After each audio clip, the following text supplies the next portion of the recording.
to Scarlet Macaws, Jasper, and Athena.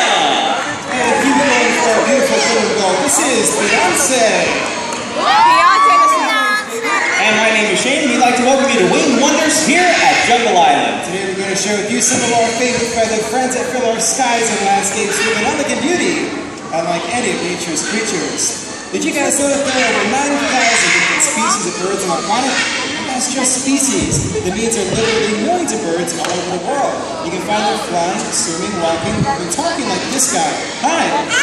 Well, that's pretty cool. Can you say hello? That's really impressive. Why don't you just introduce yourself? What's your name?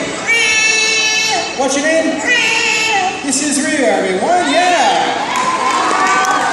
He can talk! He can talk! So one day I was telling him about my dog back home, and well, let's just show him Rio. Can you bark? It's a pretty big dog, Rio. Why don't you make it a little more realistic by adding fleas? Can you bark? Don't forget those fleas. Get him, Rio. Get him, get him, get him, get him, get him, get him. Yeah, that's pretty cute, Rio. You know, guys, what Rio also has is called monocular and binocular vision. What that means is he can actually focus his eyes on two separate images at the exact same time. Like, for instance, right now, he's got one eye looking at me, and it looks like he kept looking at you, man. Rio, I think she's pretty. Guys, you can take a photo. Rio, what time is curfew? Midnight. Well, speaking of curfews, guys, it's time for us to get going. So everyone say bye, Rio! Bye! That's Rio, everyone. The kind of race for car.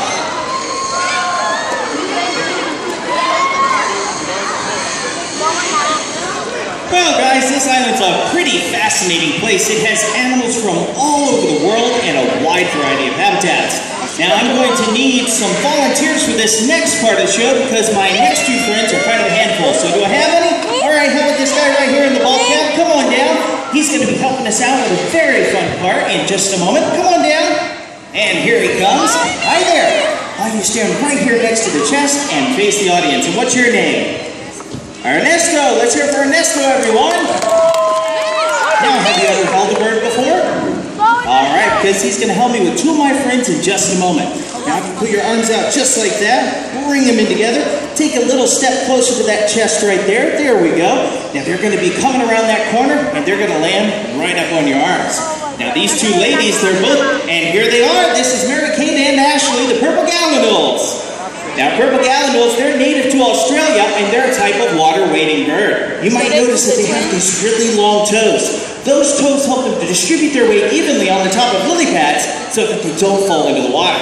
I'm going to move these ladies right over there. Let's hear it for Ernesto. You did a great job. Thank you very much. And keep it going for Mary Kate and Ashley, the purple gallinules. I love those birds.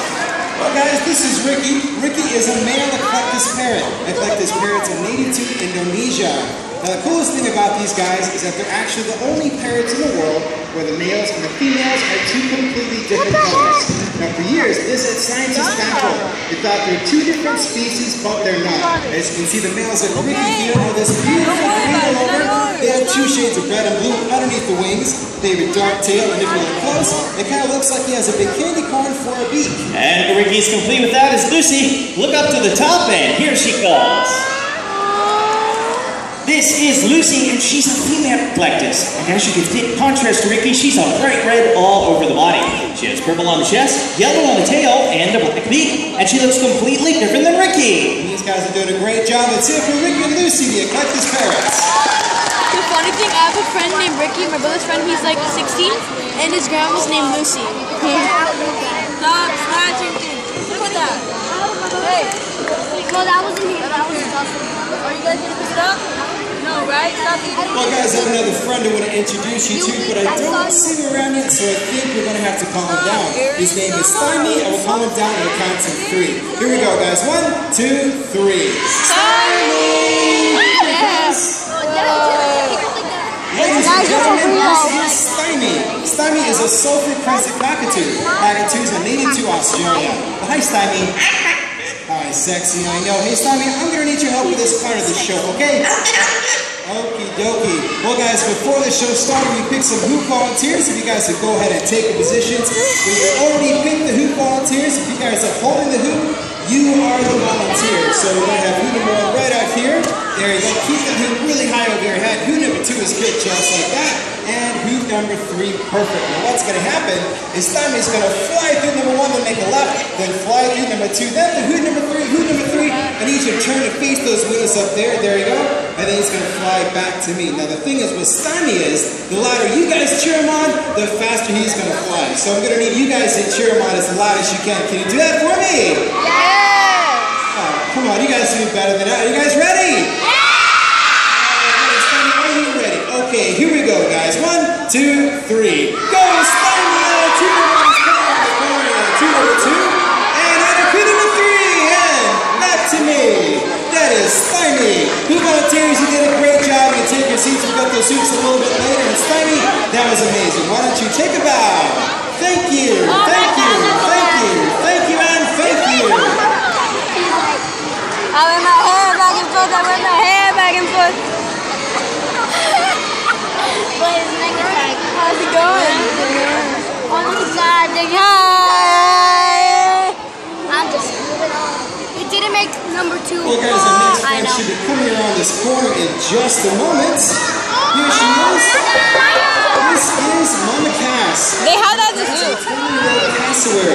Cassowary is native to northern Australia. They have that at the zoo. That was a dinosaur. The closest living relative to the velociraptor. These guys can weigh in and over. They have that at the zoo. Aaron, they have that at the zoo. Big she is. That's a pretty big bird. Now, cassowaries are omnivores, and you guys know what that means, right? They'll eat just about anything. Luckily for myself, they do prefer fruit. And what cassowaries will do is they'll scour the on the floor looking for fruit. If they can't find any fruit in the ground, that's when they'll stretch their past 6 feet to get to lower hanging fruit. Just Dude, like stop. that. Now, if that fruit is too high, they can jump into the air, sometimes clearing 6 feet just to get to fruit like apples. I just happened to buy an apple with me as a snack. Let's use it to see how a cassowary eats an apple. See, first they have to find an apple tree, and then they'll start to circle it, and then they'll get real quiet. And when they're ready, they'll jump up, grab the apple, and they'll knock it out of the tree. And then they'll chase it down, pick it up, and then they'll play with it a little bit more. Sometimes these apples are pretty slippery little fellows. And they'll swallow it whole. Check that out, guys. And that's what I call pretty large Adam's apples.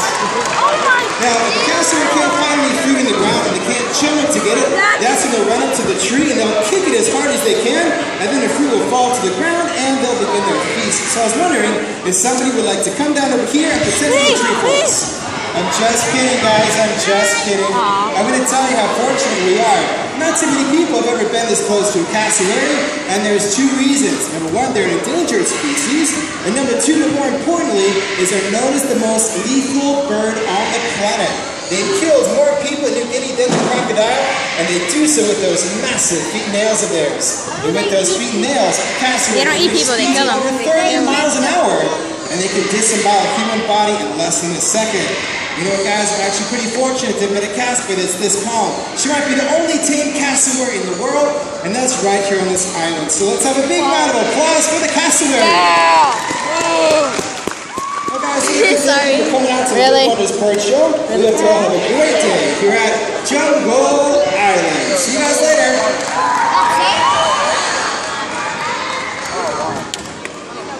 There's gonna be a vulture coming out. When they escape. Oh my God!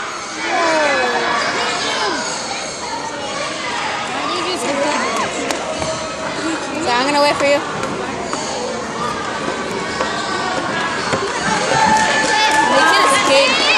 They could escape, but I think they don't win. Wait, they still need the vulture. We still need the vulture to come down. Imagine if they brought T-Rex.